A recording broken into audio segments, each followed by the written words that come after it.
Hello, and welcome to my spoiler review for Andor Season 1. You know, there are some times where I regret not doing weekly breakdowns for a show.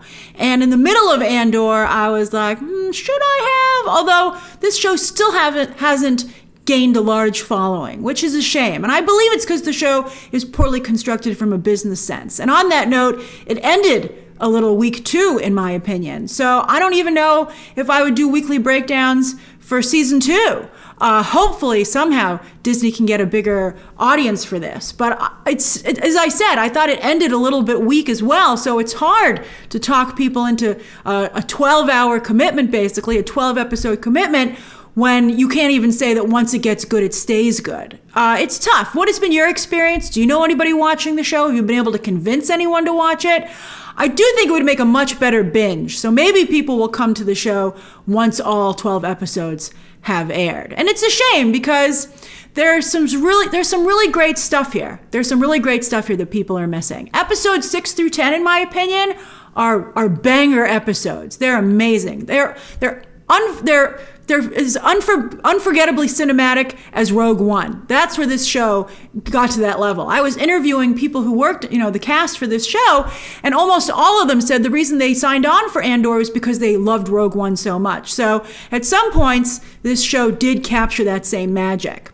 And it also made this show more like something you'd find on HBO Max than Disney Plus, which might also be hurting it a little bit, which is why I think they decided to show it on some other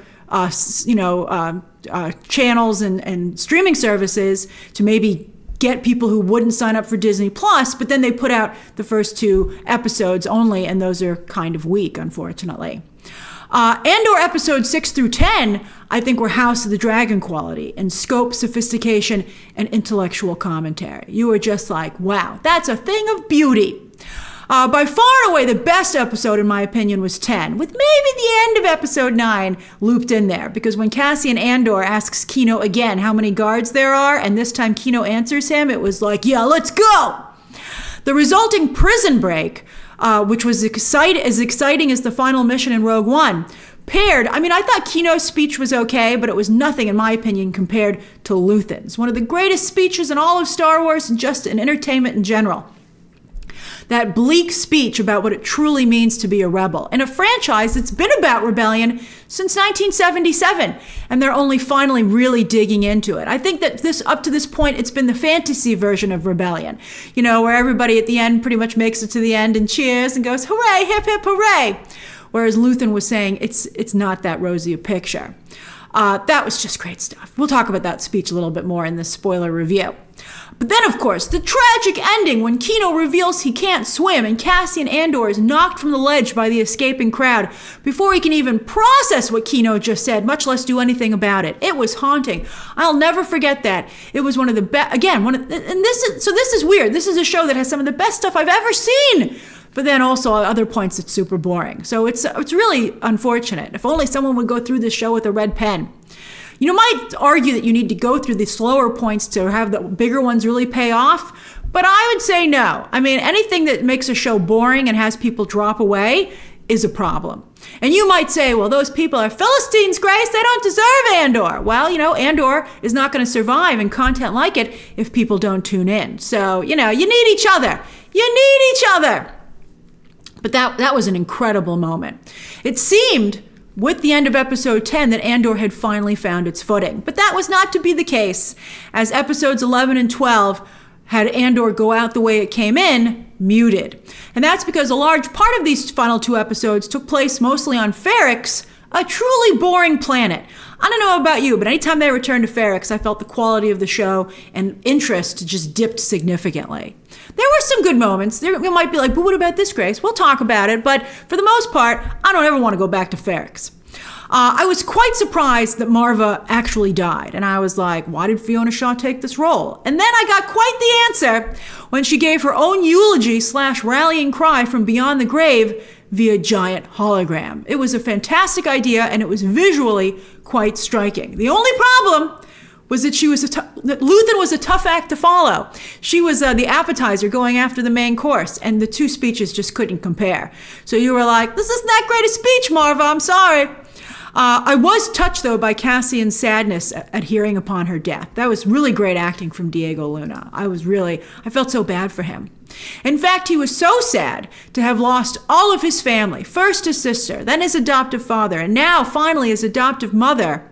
He went to Luthen to have Luthen kill him. Suicide by assassination. But Luthen, this is dark stuff. I love it. Luthen, realizing that Cassian Andor was now a dead man walking with nothing to lose, and largely because of the Empire, Cassian Andor was suddenly quite valuable to Luthen again. He smiled, a very dark, scary smile. It was a dark ending, made even darker by the knowledge that Cassian Andor really is a dead man walking, as he goes on that fateful suicide mission in Rogue One. He really does die, I think, at the end of Cassian Andor Season 1. I shortened his own name to a celebrity couple name. No, but at the end of Andor, he really does die. And from then on out, he's just living for the rebellion. He's living on borrowed time. Just maybe that's why he was okay with the way things went down in Rogue One. Oh, that's beautiful. That's so sad. It's really great stuff. Because, of course, he goes on that suicide mission in Rogue One. It's a date with destiny. And, of course, in the very end credit scene, it reveals that in prison, he was actually helping to build the very Death Star he would later steal the plans for and destroy, but not before the Death Star killed him. He was building his own instrument of death. I mean, at first I was like, I'm so sick of seeing the Death Star. I mean, I was honestly my first reaction. But it is poetic, so we will allow it. It's also very dark that Luthen would exploit someone like that. He would use Andor's pain, and he would encourage that pain to make him a weapon for the rebellion. But that's exactly what Luthen's speech was all about. Everyone loves a good rebellion, but nobody wants to think about the cost, which is in blood. That's great stuff. Wow! Wowie, wow, wow. Other favorite moments from the final episodes. Luthen's spacecraft going all James Bond when he eluded the Empire with the last-minute reveal of lasers. They had that barrel roll in the trailers, by the way, but they removed the lasers, so they were a fantastic surprise. It was very much like Rogue One. I loved the aerial battles at the end of Rogue One. But it was also some very badly needed action in Episode 11. Although still, they have all this buildup on this show, and the payoff usually I don't think matches the how long it took to build it up. Like, I love the tension, but when you have that kind of tension, you better really have a lot to show for it. And here I could have used a little bit more aerial battle. I also thought the interrogation with Bix was very well done. We've often wondered what the heck that Empire torture droid could do to anybody, but now we know. And kudos to Adria Arona and the hair and makeup team for really selling a pain that we could not see. I believed that she was tortured. I liked the dashing hero moment for Syril with Deedra. She's not used to feeling vulnerable, and so, boy, I was perfect for their twisted romance. I'm very curious to see what happens with those two characters going forward. And when the pipe bomb went off, causing a chain reaction with the Empire's ordnance, that was an incredible sequence of true danger that once again had me gasping out loud and actually saying out loud, oh, that was fantastic. And when Cassian Andor was in the hotel and he saw the dead body of the snitch, the man that he knew, and I think they were at odds, but Cassian Andor didn't feel that guy deserved to go out like that. But it was just the harsh reality of the world that they were now living in. It was another great moment. Really great stuff. But again, unfortunately mixed with some really boring stuff that's keeping people from seeing the good stuff. And of course, it was supposed to be shocking that Mon Mothma agreed to introduce her daughter to the shady Davos son for a potential arranged marriage, as is their planet's custom. But I gotta tell you, Mon Mothma's daughter has been real mean to her. She's not been very likable, I think, to any of us. She loves her jerk of a dad who Mon Mothma was forced to marry due to this custom. And she loves her home planet's customs. They showed that that's like the only thing that gives her joy in life. So if Mon Mothma's daughter is into this kid and it saves Mon Mothma and the rebellion, then whatever, man. You should have been nicer to her mom. I don't feel bad for that daughter whatsoever. I'm like, good luck to the both of you. I think, quite frankly, she's going to be a good match for Davos' son.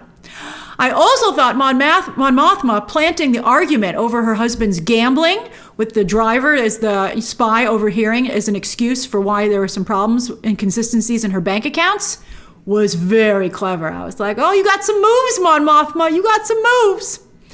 Other favorite moments. For some reason, in episode 7, the off-season resort really just spoke to me.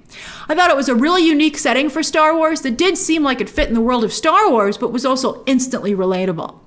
I also love the foreshadowing of K2SO, my favorite droid ever. I can't wait to see how he and Cassian Andor meet in season 2. And it was really well done in biting social commentary about how Cassian was sentenced to prison for, in this case, a crime he did not commit. Wrong place, wrong time. The Empire more concerned with sending a message than justice. But I have to say, when all those men were running past him at the resort, I was like, sit down, Cassian, or go back to the room right now, because he did look like he fit with their group. So I could understand why he was arrested, but they didn't even bother to investigate. Ripped from society today, and for quite some time, sadly. And speaking of the prison, it was nice, but perhaps slightly too subtle, that Melshi was there, that's how Andor met Melshi. I did not remember him from Rogue One, but thank you, social media, because I was like, oh yeah, that is cool. So it was cool to see them both at the beginning of their journey and joining the rebellion. So that was nice. I wish they'd made it a little bit more clear. I also adored the tense exchange between Saw Gerrera and Luthen in episode 11. 2 senior members at the start of the rebellion when it was at its most fragile and dangerous. Both on edge. No, they can't trust anybody, including each other. And they're both very, very clever. The way they handled each other was fantastic. And but Luthen was just a bit more clever. The way Luthen handled being accused of working for the Empire was great. The way he was able to cause a distraction and pull that gun or phaser or whatever, that was just great. And of course, I have to give a shout out to the heist in episode 6. That's when this show got really good. That's when it became something special. The build-up, way too long.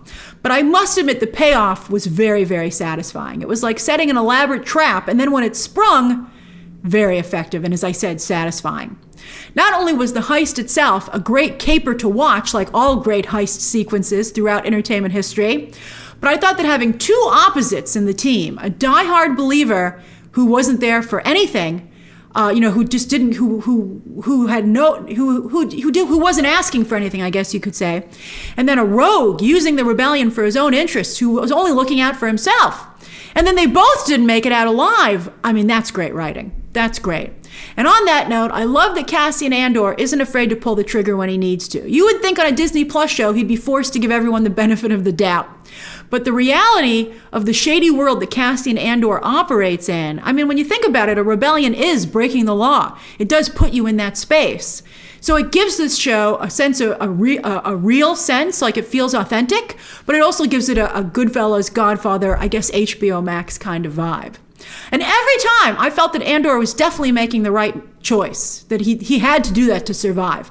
I have total confidence that every person that Andor killed so far on this show would have killed him if he hadn't acted.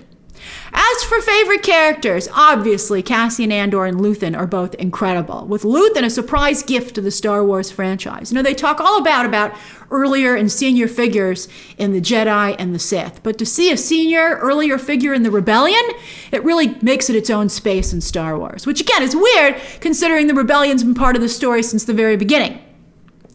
As for everyone else, I feel there's potential, but these characters seem stalled. I think that Syril Karn and Deedra Miro are great. They have so much potential, as I said, and they could be something really special in Star Wars if hopefully they're allowed to really finally get off the launching pad in season 2. I feel they're both, as I said, still stalled. And Mon Mothma is, of course, a famous Star Wars character, but I still feel that she is very much at the edge of the story. And so I hope she can come a little bit more to the center. I mean, I think her storyline was sacrificed a bit so that Luthen could be there. But I don't mind, because Luthen's a great character. But I hope that Mon Mothma gets a little bit more. I think she's starting to come out of her shell. So we'll see. In season 2, which thankfully was already greenlit before this show aired, because I think if they hadn't greenlit it, it wouldn't have gotten made. So thank goodness. Thank goodness. And so that's my spoiler review of Andor Season 1. Now that the season is over, what are your thoughts about the show? How did you watch it also, by the way? What were your favorite episodes, favorite scenes, and favorite characters? Share those thoughts down below, subscribe today, and of course, as always, you can check out some more videos right now.